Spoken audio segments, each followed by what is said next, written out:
புதிய குற்றவியல் சட்டங்கள், தொழிலாளர் விரோத சட்ட தொகுப்புகள் ஆகியவற்றை திரும்பப் பெற வலியுறுத்தி மயிலாடுதுறையில் அனைத்து மத்திய தொழிற்சங்கங்கள் ஆர்ப்பாட்டம். 100க்கும் மேற்பட்டோர் பங்கேற்று மத்திய அரசுக்கு எதிராக முழக்கம். மயிலாடுதுறை மாவட்டம் மயிலாடுதுறை தலைமை அஞ்சலகம் முன்பு மத்திய அரசை கண்டித்து அனைத்து மத்திய தொழிற்சங்கங்கள் சார்பில் கண்டன ஆர்ப்பாட்டம் நடைபெற்று வருகிறது. தொழிலாளர் முன்னேற்ற சங்கம் மண்டல பொறுப்பாளர் பொன் நக்கீரன் தலைமையில் நடைபெறும் இந்த ஆர்ப்பாட்டத்தில் காங்கிரஸ், இந்திய கம்யூனிஸ்ட் உள்ளிட்ட தோழமை கட்சிகளின் தொழிற்சங்க நிர்வாகிகள் 100க்கும் மேற்பட்டோர் கலந்து கொண்டனர். ஆர்ப்பாட்டத்தில் 3 குற்றவியல் சட்டங்களை எதிர்ச்சிகரமாக நிறைவேற்றி ஜூலை 1 முதல் அமலுக்கு கொண்டு வந்ததை திரும்பப் பெற வேண்டும். தொழிலாளர் விரோத சட்ட தொகுப்புகள் 4ஐயும் திரும்பப் பெற வேண்டும்.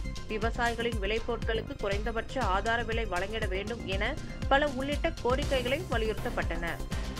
மோடி அரசு, பாசிச அரசு, தொழிலாளர் விரோத சட்டங்களை திரும்ப பேரு, திரும்ப பேரு, திரும்ப பேரு, திரும்ப பேரு.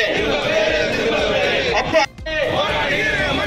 ஒழிக்கின்ற சட்டத்தை, ஒழிக்கின்ற சட்டத்தை, குற்றவியல் சட்டத்தை திரும்ப பேரு, திரும்ப பேரு.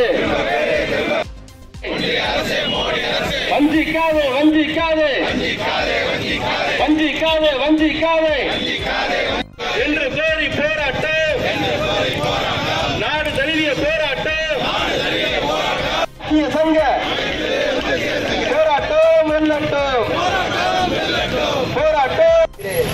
இந்த ஆர்ப்பாட்டம் சிறப்பாக நடைபெற்றுக் கொண்டிருக்கிறது. இந்த கூட்டத்திலே கலந்து கொண்டிருக்கிற தொழிலாளர் முன்னேற்ற கலத்துக்கின்ற உங்கள் அனைவரையும் வருக வருக என வரவேற்று வாய்ப்புக்கு நன்றி கூறி விடைபெறுகிறேன். அடுத்து கண்டன உரை ஆற்றுவோம்.